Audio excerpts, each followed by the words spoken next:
Hi అండి, నమస్తే. నేను Uma. Welcome to my channel Uma చెప్పిన మాట. ఉదయాన్నే టిఫిన్ ఏం లేనప్పుడు అప్పటికప్పుడు ఈజీగా తయారు చేసుకునే బన్ దోశలు అండి. పిల్లలు పెద్దలు చాలా ఇష్టంగా తింటారు. చేయడం కూడా చాలా సులువు. ఎవరైనా నా ఛానల్ని ఫస్ట్ టైం చూస్తున్నట్టయితే మన ఛానల్ సబ్స్క్రైబ్ చేసుకోండి.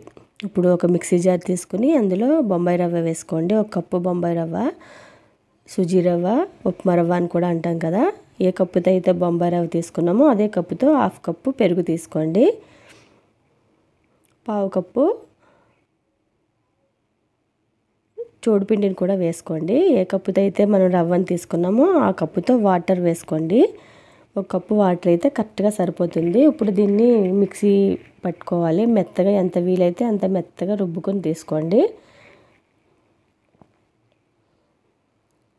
మనకి ఈ విధంగా ఉంటుందండి. రుబ్బిన తర్వాత ఈ థిక్నెస్ అయితే మనకి కరెక్ట్గా సరిపోతుంది. ఇప్పుడు దీన్ని ఒక బౌల్లోకి తీసుకుందాము.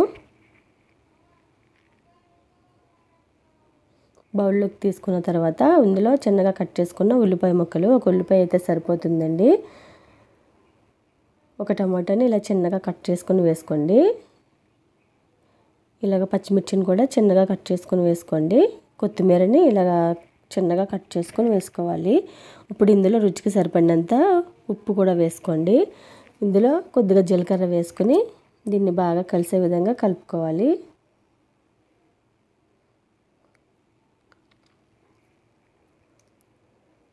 చాలా ఈజీగా తయారు చేసుకోవచ్చండి. అప్పటికప్పుడు చాలా టేస్టీగా ఉంటాయి. బన్నల్లాగా పొంగుతుంటాయి కాబట్టి పిల్లలు తినడానికి ఇంట్రెస్ట్ చూపిస్తారు. ఇలా కలిపిన తర్వాత ఇందులో కొద్దిగా వంట సోడా వేసుకోండి. వంట సోడా వేసుకుంటే మనకి పొంగుతూ వస్తాయండి బన్నల్లాగా. ఇప్పుడు ఈ పిండిని పక్కన పెట్టేసుకొని ఇప్పుడు స్టవ్ మీద చిన్న మూకుడు పెట్టుకొని అందులో ఆయిల్ వేసుకొని ఒక 2 గరిటెల పిండిని వేసుకోండి. ఇలాగ వేసిన తర్వాత స్టవ్ని మీడియం ఫ్లేమ్లో పెట్టుకొని మూత పెట్టి ఒక 1 మినిట్ వేయించుకుంటే మనకి చక్కగా ఎర్రగా వేగుతాయండి. ఇప్పుడు దీన్ని రెండో వైపుకి టర్న్ చేసుకోవాలి. ఇప్పుడు దీన్ని కూడా మూత పెట్టి ఇంకొక 1 మినిట్ వేయించుకుంటే మనకి దోశలు అనేవి రెడీ అయిపోతాయండి. అచ్చు బన్నుల్లాగా ఉంటాయి. పిల్లలు చూడడానికి తినడానికి కూడా చాలా ఇష్టపడతారు. టేస్ట్ కూడా చాలా బాగుంటుందండి. చాలా సింపుల్గా అప్పటికప్పుడు తయారు చేసుకోవచ్చు.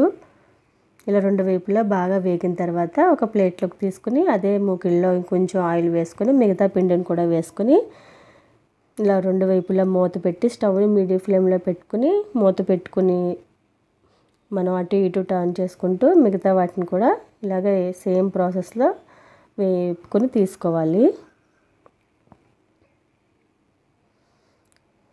ఇలా అన్నింటినీ వేసుకుని ఒక ప్లేట్లోకి తీసుకుని చట్నీ కారపొడితో కూడా చాలా టేస్టీగా ఉంటుందండి. ఇదండి వీడియో. మీకు ఈ వీడియో నచ్చిందని అనుకుంటున్నాను. ఇటువంటి మరిన్ని వీడియోస్ కోసం నా ఛానల్ని సబ్స్క్రైబ్ చేసుకోండి. పక్కనే ఉన్న బెల్ సింబల్ని యాక్టివేట్ చేసుకోండి. నేను పెట్టిన ప్రతి వీడియో కూడా మీకు చేరుతుంది. చూడండి బన్నల్లాగా ఎలా పొంగుతూ వచ్చాయో. స్పాంజీగా చాలా బాగుంటాయి.